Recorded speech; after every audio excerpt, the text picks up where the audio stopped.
છોલે સાથે ખાવાની મજા આવે એવા ભટુરે બનાવવા માટે મિક્સિંગ બાઉલમાં 1 કપ મેંદાનો લોટ ઉમેરશું.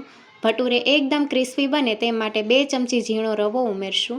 3 ચમચી જેટલું દહીં, સ્વાદ પ્રમાણે મીઠું, 1 ચમચી ખાંડ ઉમેરશું. સાથે ચપટી ખાવાનો સોડા ઉમેરશું જેથી ભટુરે એકદમ ફૂલેલા તૈયાર થશે. બધી વસ્તુને સારી રીતે મિક્સ કરી લઈશું.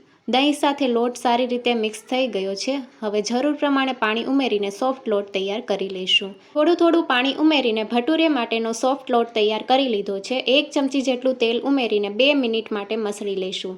તો લોટને મસળવો બહુ જરૂરી છે. ભટુરે એકદમ ફૂલેલા તૈયાર થશે અને આ રીતે સોફ્ટ લોટ તૈયાર હોવો જોઈએ.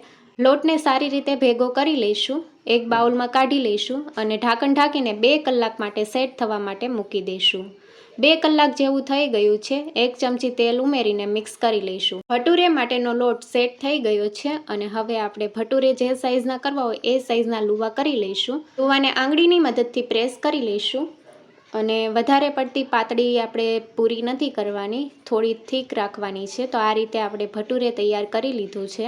હાઈ ગેસની ફ્લેમ ઉપર તેલ ગરમ કરી લીધું છે અને ભટુરેને તળી લઈશું. ચમચાની મદદથી આ રીતે પ્રેસ કરી લઈશું જેથી ભટુરે સારી રીતે ફૂલે. ગેસની ફ્લેમ હાઈ રાખવાની છે અને ભટુરે સારી રીતે તૈયાર થઈ ગયું છે. આ રીતે બાકીના બધા ભટુરે તૈયાર કરી લઈશું.